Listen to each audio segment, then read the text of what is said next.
दिल चीज क्या है आप मेरी जान लीजिए, हैं? दिल चीज क्या है आप मेरी जान लीजिए, बस एक बार मेरा कहा मान लीजिए। निकलना खुद से आदम का सुनते आए थे, लेकिन बहुत बेआबरू होकर तेरे कुचे से हम निकले। हजारों ख्वाहिशें ऐसी थी कि हर ख्वाहिश पे दम निकले। बहुत निकले मेरे अरमां, लेकिन फिर भी कम निकले।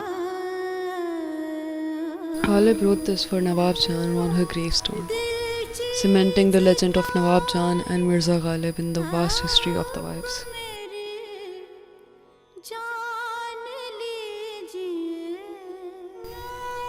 To explore this history, what better place to look than Lucknow? ये लखनऊ की सरजमी, ये लखनऊ की सरजमी, ये लखनऊ की सरजमी, ये लखनऊ की सरजमी।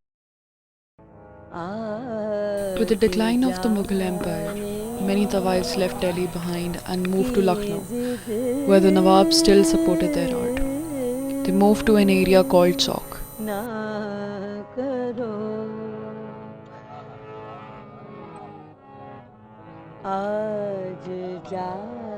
On the streets of which lives Munna Uncle.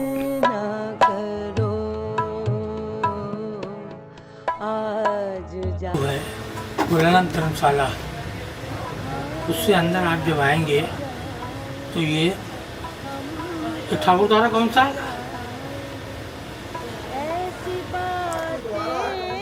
अच्छा, इसके बाद से सब कोठे कोठे थे।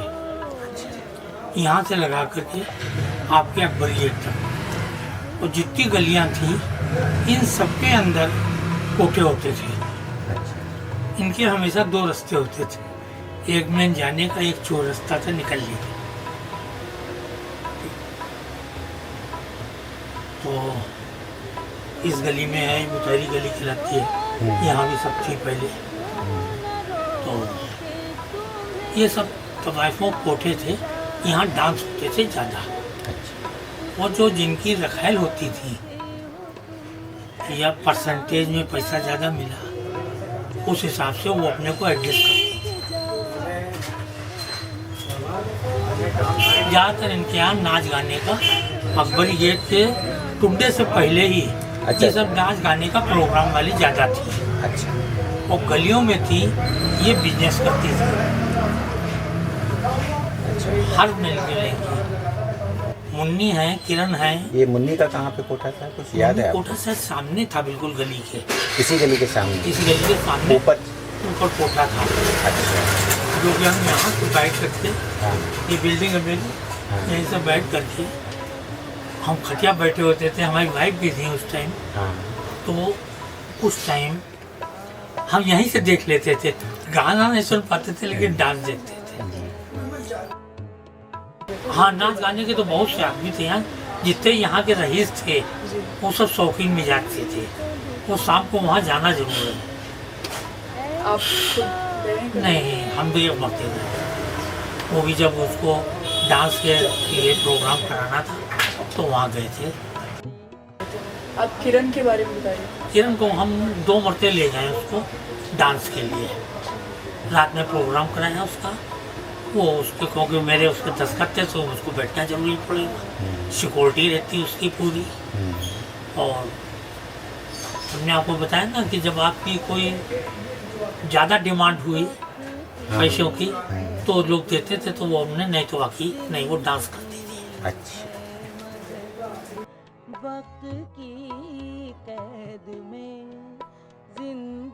अपने मेघल बड़े जो रईस होते थे वो अपनी लड़कियों को एक सलीका सीखने भेजते थे तवाइफों के। देखिए, ये तो मैंने भी देखा है, सुना है। हाँ, ये लिखित में है। वहाँ के ऊपर लड़के और लड़कों को वो तहजीब सिखाने के लिए भेजते थे, बात करने का ढंग।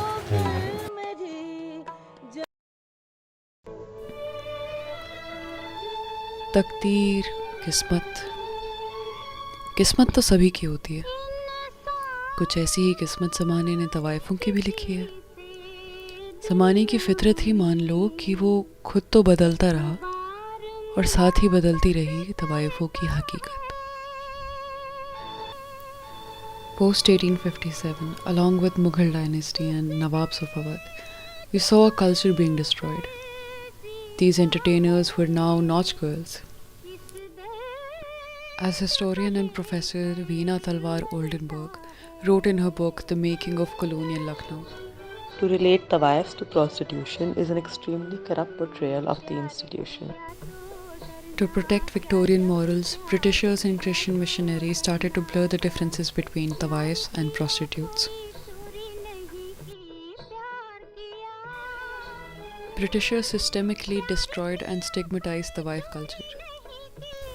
Stereotypes continue to be connected with them, and their overall contribution to the performing arts remains underappreciated. And to this day, they find little respectable space in Indian history.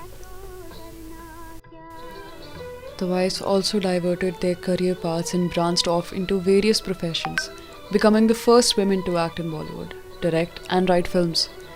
However, the industry was fueled with Victorian ideas of morality which clashed with the sensuality and sexuality of these women. This gave way to anxiety and eventually labeled these women as loose. एक बात मत भूलो, तवाइफों की तकदीर में शौहर नहीं होते। तवाइफों की तो तकदीर ही नहीं होती ठकुराइन। आपको रियाज करना कुछ अच्छा लगता था, तभी चाहते बड़ी उलझन होती थी। बेहद उलझन, जाड़े के जमाने जी। उसमें 3 बजे रात को वो उठाते थे जी। और 10-11 बरस का सीनी क्या होता है, दुरुस्त है। उसमें वो उठा के बिठाल देते थे और तानपूरा मिला करके जी सामने रख देते, तो आंख बंद रहती थी, आंख खुलने भी नहीं पाती थी। हालत आखिर में ये हो गई थी कि सो रही हूँ जी और उन्होंने आवाज दिया, मेरा नाम लेके पुकारा जी कि उठो, बस तो तकिए के ऊपर से सर उठा के आंख बंद और आ करते हुए उठते थे। बचपने का ये हालत था और शौक कभी, वरना दूसरे होते तो कहते हम नहीं गाएंगे, या दुरुस्त शौक था इसलिए। While the Indian cinema continues to have new tawaif characters, it simultaneously tries to hide how this community has contributed to cinema.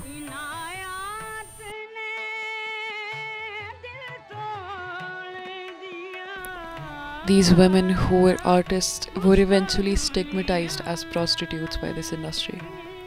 But this didn't stop Bollywood from romanticizing tawaifs as a character.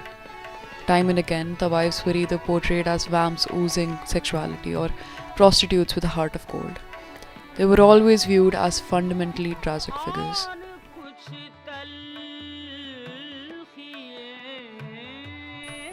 These films that have laid down the popular narrative around this community, films like Umrao Jaan, Pakhiza, Devdas and Mughal-e-Azam, are all filtered through the male gaze.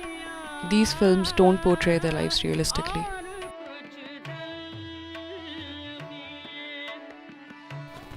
Talking about his courtesan characters in his web series Heera Mandi, Sanjay Leela Bhansali said, behind their veils were real women who felt so much pain, and yet they would come in the evening and sing and dance.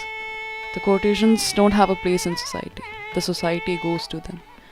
They please those men, they entertain those men, and then they go back to their dark world.